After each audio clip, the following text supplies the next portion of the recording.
बिहारी लाल की, भारत माता की, भारत माता की, यमुना मैया की, यमुना मैया की। बहनों और भाइयों, आज पावन जन्माष्टमी का शुभ आयोजन है। मैं इस अवसर पर संपूर्ण वृंदावन वासियों को, उत्तर प्रदेश वासियों को और पूरे देश और पूरी दुनिया के अंदर जहां कहीं भी सनातन धर्मावलंबी निवास करता है और हमारे कान्हा के प्रति श्रद्धा का भाव रखता है, उन सबको मैं आज की इस पावन तिथि की हृदय से बधाई देता हूं। और उन सब के लिए अभी मैं श्री कृष्ण कन्हैया के श्री चरणों में ही प्रार्थना करके आया हूं कि उनके जीवन में शुभ और मंगल ही मंगल हो, ये कृपा उनकी सदैव बनी रहे। बहनों और भाइयों,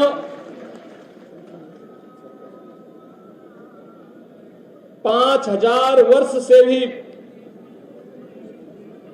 पहले से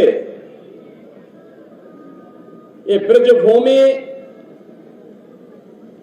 भगवान श्री विष्णु के पूर्ण अवतार के रूप में द्वापर में अवतरित भगवान श्री कृष्ण के पावन अवतार और लीला की भूमि के रूप में जानी जाती है। ये हम सब उत्तर प्रदेश वासियों का सौभाग्य है कि भगवान श्री विष्णु के जो अनेक अवतार हुए हैं, उन्होंने अपने अवतार से उत्तर प्रदेश की भूमि को बार बार कृतार्थ किया है। अगर अयोध्या से राम जन्मभूमि के रूप में जानी जाती है, तो हमारी मथुरा भगवान श्री कृष्ण के पावन अवतरण की भूमि है। भगवान श्री कृष्ण ने अपनी संपूर्ण लीला इसी ब्रज क्षेत्र में, यहां पर उनकी लीला को देखने जानने का सौभाग्य इस ब्रजभूमि को प्राप्त हुआ। आज भी यहां के रज रज में, कण कण में श्री कृष्ण की भक्ति, राधा रानी की शक्ति के दर्शन इस ब्रजभूमि में हम सबको होते हैं। जो भी कृष्णमय हुआ, उसने अपने जन्म और जीवन को धन्य कर दिया। बहन और भाइयों, ये हमारा सौभाग्य है कि मुझे पिछले 8-9 वर्षों से हर वर्ष 2 बड़े आयोजनों में यहां पर साक्षी बनने का अवसर प्राप्त होता है। जन्माष्टमी का पावन पर्व भी और बरसाना में रंगोत्सव के पावन आयोजन में भी। और इसीलिए हमारी सरकार ने तय किया कि हम लोग मथुरा, वृंदावन, बरसाना, गोकुल, बलदेव, गोवर्धन और राधा कुंड को तीर्थ के रूप में उसकी पौराणिक मान्यता को फिर से बहाल करेंगे। डबल इंजन की सरकार प्रधानमंत्री मोदी जी के मार्गदर्शन और नेतृत्व में इस पूरे अभियान के साथ पूरी प्रतिबद्धता के साथ लग करके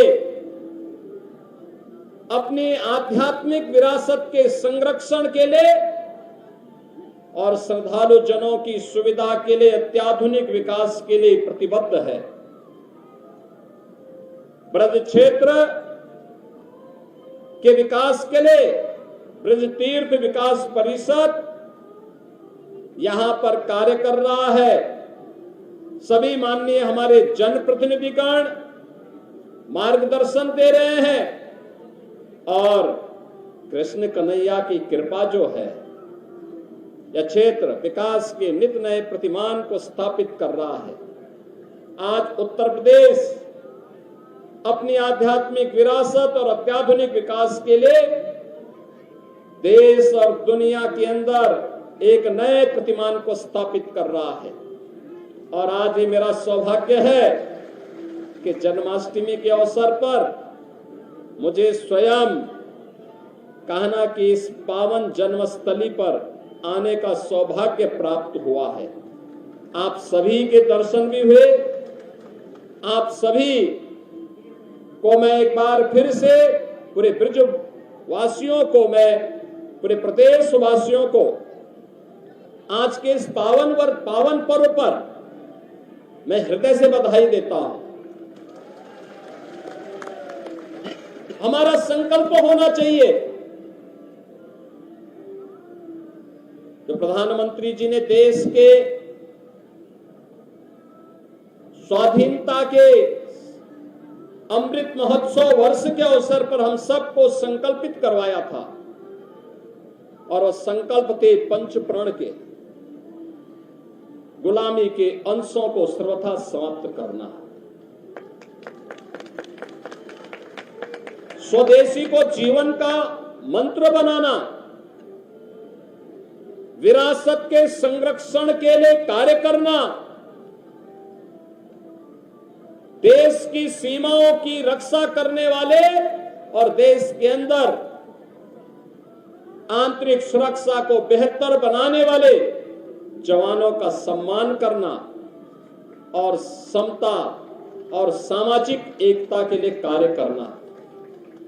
बहनों और भाइयों, आज जब हम काशी में जाते हैं तो काशी विश्वनाथ धाम हम सबके सामने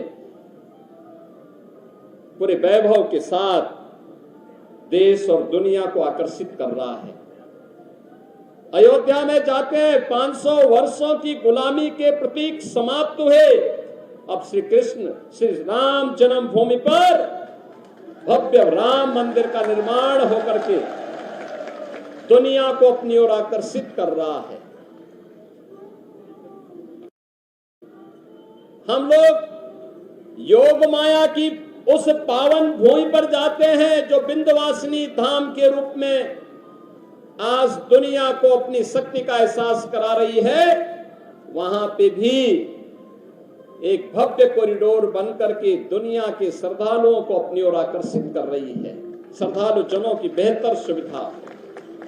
बहनों और भाइयों, यहां पर भी